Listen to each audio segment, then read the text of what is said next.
இன்றைய செய்திகள். தமிழக அரசு வெளியிட்ட முக்கிய அறிவிப்புகள்.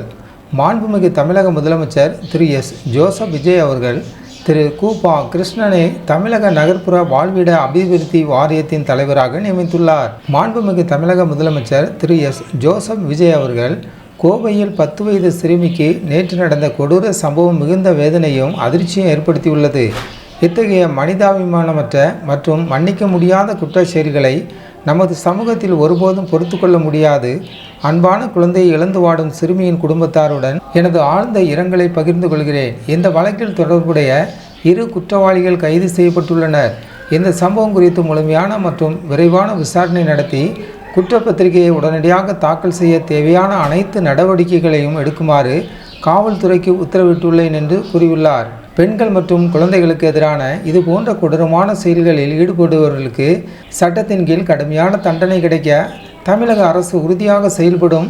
இதற்கான உடனடி மற்றும் தேவையான அனைத்து நடவடிக்கைகளும் எடுக்கப்படும் என்று தெரிவித்துள்ளார். மாண்புமிகு தமிழ்நாடு முதலமைச்சர் திரு ஜோசப் விஜய் அவர்கள் தலைமைச் செயலகத்தில் காவல்துறை, சமூக நலத்துறை, அரசு தலைமை வழக்கறிஞர், பெண்கள் மற்றும் குழந்தைகளுக்கு எதிரான குற்றங்கள் வழக்குகளை துரிதப்படுத்துதல், முன்னெச்சரிக்கை நடவடிக்கைகள், விழிப்புணர்வு ஏற்படுத்துதல் குறித்து ஆய்வுக் கூட்டம் நடைபெற்றது.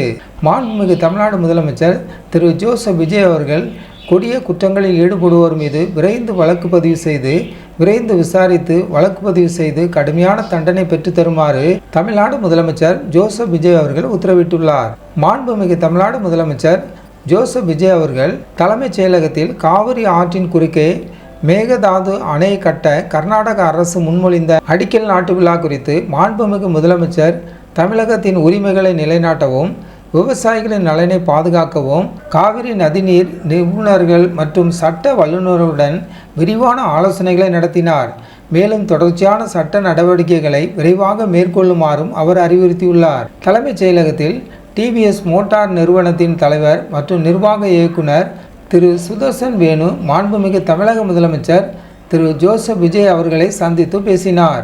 தலைமைச் செயலகத்தில் டாக்டர் சௌமியா சுவாமிநாதன், தலைவர் டாக்டர் சுவாமிநாதன் ஆராய்ச்சி அறக்கட்டளை நிர்வாகிகளுடன் மாண்புமிகு தமிழ்நாடு முதலமைச்சர் திரு ஜோசப் விஜய் அவர்கள் பேசினார். தலைமைச் செயலகத்தில் தமிழ்நாடு ஓட்டல்கள் சங்க தலைவர் திரு வெங்கட் சுப்பு, கௌரவ தலைவர் திரு டி சீனிவாசன் ராஜு, சென்னை ஹோட்டல் சங்க தலைவர் திரு ரவி, துணைத் தலைவர் திரு வாஞ்சிமுத்து மற்றும் அலுவலக பணியாளர்கள் மாண்புமிகு தமிழ்நாடு முதலமைச்சர் அவர்களை சந்தித்து பேசினர். தூத்துக்குடி மாவட்டம் விளாத்திக்குளத்தை சேர்ந்த 12ஆம் வகுப்பு மாணவி ஒருவர் கடந்த மார்ச் மாதம் பாலியல் வன்கொடுமைக்கு உள்ளாக்கப்பட்டு கொடூரமாக கொலை செய்யப்பட்டார். இந்த வழக்கில் குற்றம் சாட்டப்பட்ட தர்மா முனீஸ்வரனுக்கு தூத்துக்குடி மாவட்ட போக்சோ நீதிமன்றம் இன்று இரட்டை மரண தண்டனை விதித்துள்ளது.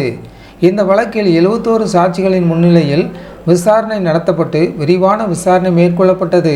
மேலும் பாலியல் வன்கொடுமை மற்றும் கொலை ஆகிய குற்றங்களுக்காக குற்றஞ்சாட்டப்பட்ட தர்மா முனீஸ்வரனுக்கு இரட்டை மரண தண்டனை விதிக்கப்பட்டுள்ளது.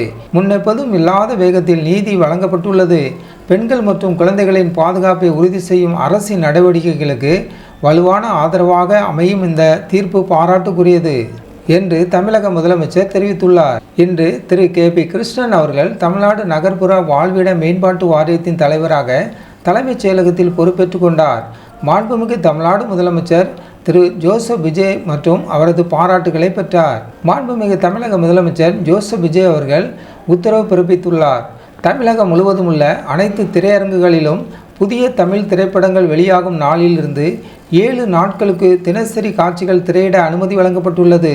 மாண்புமிகு தமிழ்நாடு முதலமைச்சர் சிறு குறு விவசாயிகளுக்கு கூட்டுறவு வங்கிகள் மூலம் பெற்ற ரூபாய் 50,000 வரையிலான பயிர்க்கடன்களை முழுமையாக தள்ளுபடி செய்வதாக அறிவித்துள்ளார்.